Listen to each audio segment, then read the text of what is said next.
dowladaha hoose ee Hirshabelle Maxamed Cali Caadle ayaa soo gaaray degmada Buloburte ee gobolka Hiiraan waxaana garoonka diyaaradaha degmada Buloburte ku soo dhaweeyay maamulka degmada qaar ka mid ah bulshada qeybaheeda kala duwan soo dhaweyn kadib wasiirka waxaa loo galbiyay xarunta maamulka degmada halkaas oo kulan kula qaatay maamulka degmada ugu horreyn waxaa wasiirka arrimaha gudaha Hirshabelle Buloburte ku soo dhaweeyay gudoomiyaha ku meel gaarka ee degmada Buloburte Liibaan Cabdi Buruuso iyo duqa degmada Maxamed Sheekh Sharaawe Buloburte isagoo u yimid howlo shaqo iyo xalin barnaamijyada hore uga jiray degmada inuu xaliyo oo kala qayb galo dadka reer Buloburte si xal loo gaaro ayuu maanta na soo booqday waxaan ku soo dhaweynay si gacmo furan si wada jira si hambalyo ah ayuu asaguna uga jawaabay sida loo soo dhaweeyay farxadda leh ee degmada loogu soo dhaweeyay insha Allah maalmahan waa nala joogaya intii laga gaarayo xal degmada Buloburte waa idila joogaha ballanqaad noo sameeyay shadano jim alxamdulillah wassalatu wassalamu ala rasuulillah allahumma firna lima tuhibbu wa tarda ma ba'da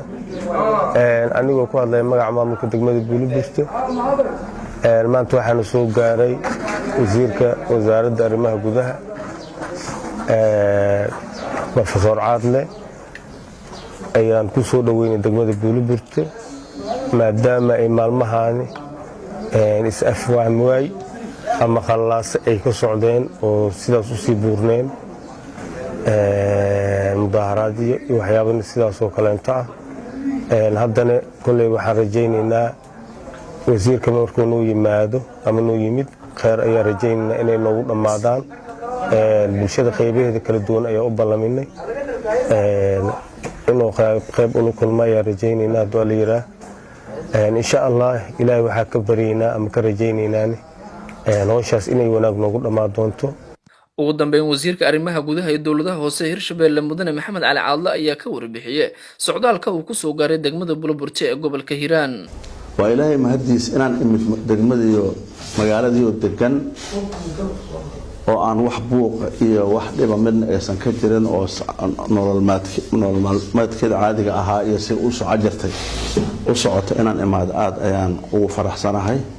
ilaahan uga mahad celinaynaa aniga waa imid dalxiis uma socdo oo dalxiis uma soo aadin xoolana sooma doonan oo isma dhihin bal adiga reer Buloburte maanta wax ka doono laakiin waxaan u imiday shaqan u imid buuqa iyo dhibaatada iyo is-afgaranwaaga ka taagan meeshaan inaan aniguna ku soo beeriyo maskaxdayda ragga akhyaarta ah oo hore ugu jiray oo meesha joogay inaan aniguna aan ku soo beero wixii aan haayo oo ma aragtay fikrad aan ku beeri karo ee wixii talaane inaan ma aragtay aan ku beeriyo haddii ilaahay ka raali noqdo توفيق إله هاي وحن إلهي كبريا إنه توفيق إيقو صور هرنا إلهي أن كرجينا إن شاء الله تعالى وأنا كرجوين هاي إن وحيابا بدن أو جرو إني ماشى هيك به الدونان بدي إلهي رضوا شقي دونا حبينا شقينا مالنا شقينا أفر إلا بعتك ساعة مركز سبب حديارو هاي إن شقيه انت حلو هلاي arinta taagan insha Allah ta'ala meesha waqtiga doonta ay u qaadatay waa fadhina oo kama tagi doono teamkii waa ka soo tagay oo cid ila socota hadda ma jirin asbaabta aan uga soo tagayna waxa waaye asbaab iska sababaysan oo soo farsamo oo jiro ayay aan uga soo tagay laakiin insha Allah ta'ala waa la iska daba imaan doona Buloburtaana soo dagay hadii Ilaahay yiraahdo waxaana u imid arintan in xal hadii Ilaahay yiraahdo aan ka gaarno wasiir Caadle ayaa waxa uu booqday odayaasha dhaqanka degmada Buloburte waxaana sheegay inuu salaan kaliya ugu socdo isla markaana oo kulamo kale oo la qaadan doono Cabsalaan Maxamed Ibrahim Cabsalaan Habbi RTN TV